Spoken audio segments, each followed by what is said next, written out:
Going on, guys? Chad here. Just want to show you something that just happened.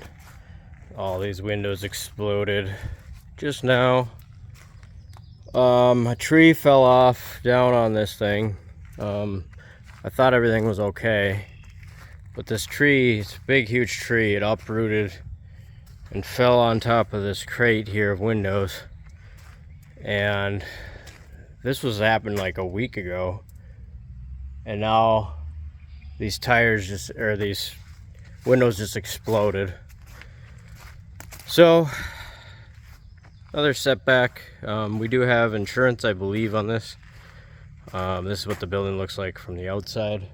We got all the windows on the outside done, and then those are essentially the windows for the inside.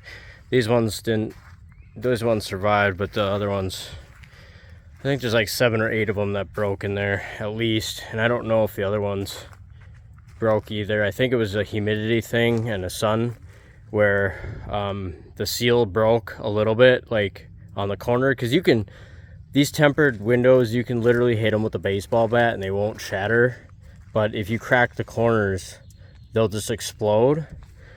So what I'm assuming happened is the tree fell down on top of it and cracked the corners with the impact and stayed intact, and then exploded with the humidity and sunlight today.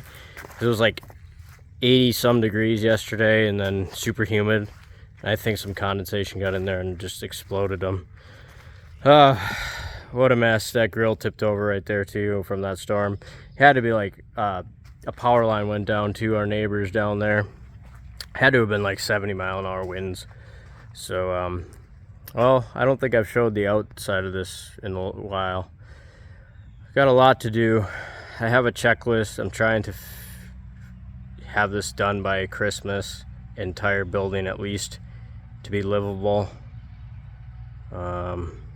So we got a lot of work to do. I got a huge checklist. It's mostly myself at this point. Can't really afford to hire anyone at this point, so it's all out of pocket. So I got a huge checklist, so I would appreciate some I appreciate you guys for watching this, just listening through some of the struggles.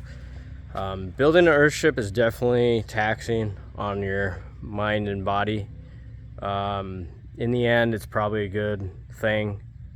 But there's just some things that, that are not experienced with just getting a loan and building a cardboard box house that's approved to be built by a bank.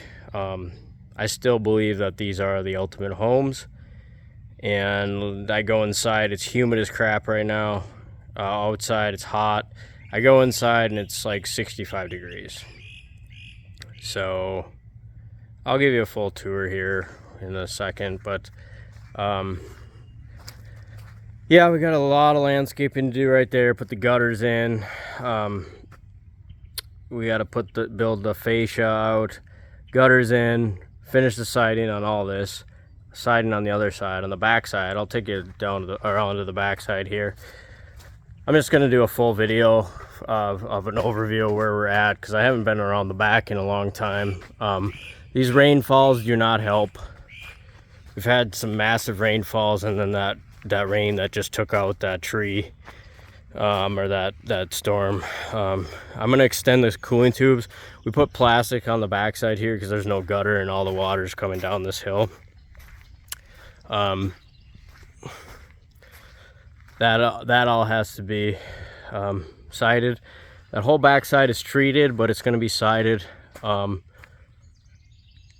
bermed on the back there.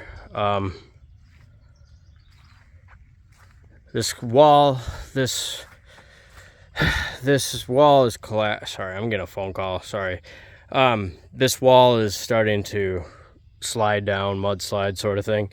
We got the cooling tubes there that had to be extended. I think we're gonna go about 10 more feet out. The hill's just too steep. So I got these 2 cooling tubes exposed, protecting with the tire there. Also, The cisterns are starting to, the stuff that's holding up the cisterns, I gotta kind of get some more dirt up there. This all washed away. This was all covered. Unfortunately, we're supposed to get another storm coming in soon as well. So it's not, sometimes it's not fun doing this. This whole hill is starting to collapse as well. This hill is super steep. So it's really messy out here. Everything's collapsing outside. So yeah, everything is not all, you know, roses here. It is what it is. I'm sure there'll be some more surprises. But got to do all this siding, all the gutters, re-berm this up, stabilize it, plant something there quickly. I'm gonna go around the front and check out the front here. This is what it looks like from the other side. We gotta waterproof all that, landscape it. I'm gonna put rubber EPDM down there. Front doors there, so we gotta build out a little entrance zone there with retaining walls. And then as I'm coming along, going to the front, I'm gonna drop in here and open up the door and give you a checklist on what else needs to be done. It's crazy how much stuff needs to be done, but it's kind of overwhelming. That's why I don't talk about it too often. But man, you walk in here and it's really nice in here, weather-wise, temperature-wise. Still gotta tongue and groove the ceiling, insulate that, so the ceiling's not insulated in the garage. This is a garage here, 2 doors. Nothing huge garage. We're gonna put a planter right here.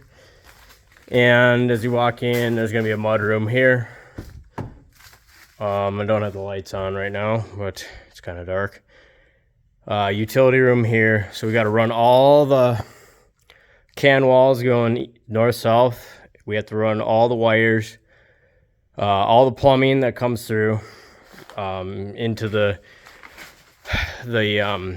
rooms, bathroom, kitchen, etc. And then I gotta dig a pipe coming through here for the drain, for the toilet and sink and all this, and have that go directly to the septic, and then have a 3-way valve that then dumps into the planters, which are over here. And there's the overflow for the one planter, and then the planter will extend all the way down there. And then I started to dig this pit here. Got to go much deeper with that.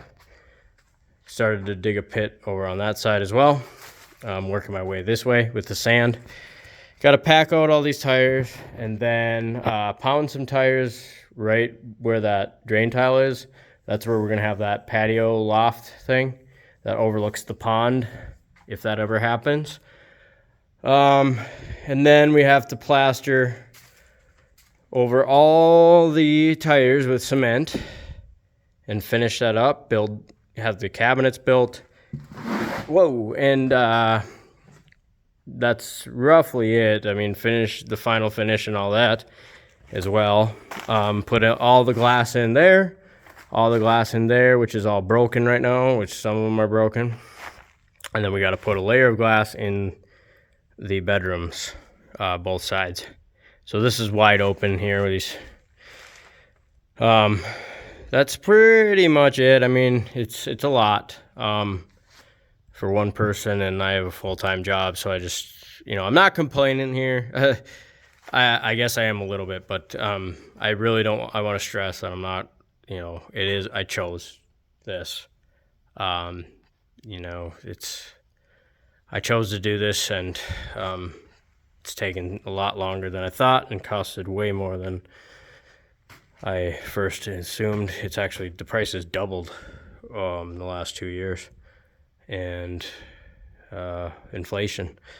So yeah, this buttress is pretty cool though. I don't know if I talked about this one. So my father-in-law had the idea of, instead of doing a form for a buttress, we just did blocks and then core filled them all the way up to the top, which probably is a little less sturdy, but it holds the tire wall back, and it was a lot easier than building those forms, because those forms blow out pretty easy. I've seen a lot of videos on them blowing out. So this is a 1 foot thick by 3 foot, I believe, going north south, and 2 foot wide east west, I believe, is what the foundation is, with rebar sticking out and bent up into the buttress. And then we climb with rebar all the way to the top and core fill the whole thing. So we set the blocks so that they're in line with each other, so that cement can be dumped all the way down the entire thing. So yeah, that's all I got for today. Feeling a little bit down. Did not expect those windows to explode, but it is what it is. I have insurance, I believe, for that. I think we will find out, I guess. 7 windows are broken. I think they're $300 a piece. Maybe with inflation now, because I bought those last year, who knows? Maybe they're up another $1,000. So there you go.